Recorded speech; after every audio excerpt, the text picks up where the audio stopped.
Bonjour à tous. En ce vendredi 8 novembre, je vous invite très simplement à prier pour les âmes du purgatoire, à vous unir dans la prière et la louange incessante de la communion des saints, 7 jours après la Toussaint, et à nous plonger tous ensemble dans le cœur sacré de Jésus, le cœur immaculé de Marie. J'aime en cette liturgie du 8 novembre nous redire, nous attendons comme sauveur le Seigneur Jésus-Christ. Frères, dit Paul aux Philippiens, imitez-moi et regardez bien ceux qui se conduisent selon l'exemple que nous vous donnons.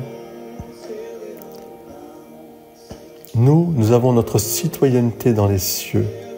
Nous attendons comme sauveur le Seigneur Jésus-Christ, lui qui transformera nos pauvres corps à l'image de ce corps glorieux, de son corps glorieux, avec la puissance active qui le rend même capable de tout mettre sous son pouvoir.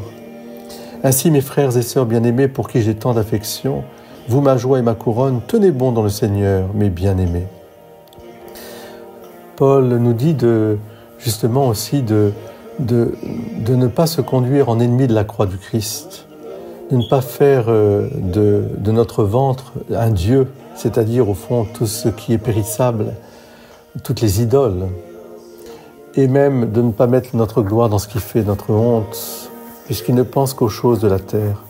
Mais nous avons notre citoyenneté dans les cieux. Ça ne veut pas dire que nous ne vivons pas notre vie humaine avec aussi ses responsabilités, ses engagements, mais ce qui fait l'homme, l'acte humain profond, c'est son orientation vers l'amour, vers le don de soi pour que d'autres aient la vie, vers la communion.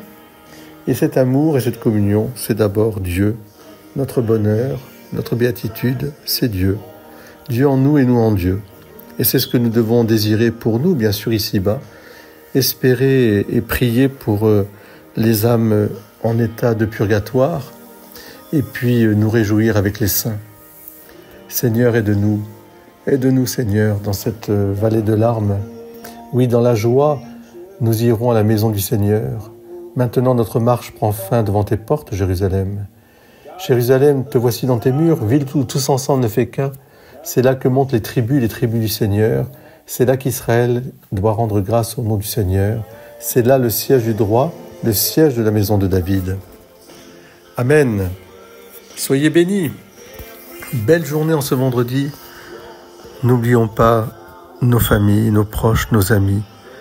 Prions pour eux, pour leur délivrance. Et louons les saints du paradis. Amen.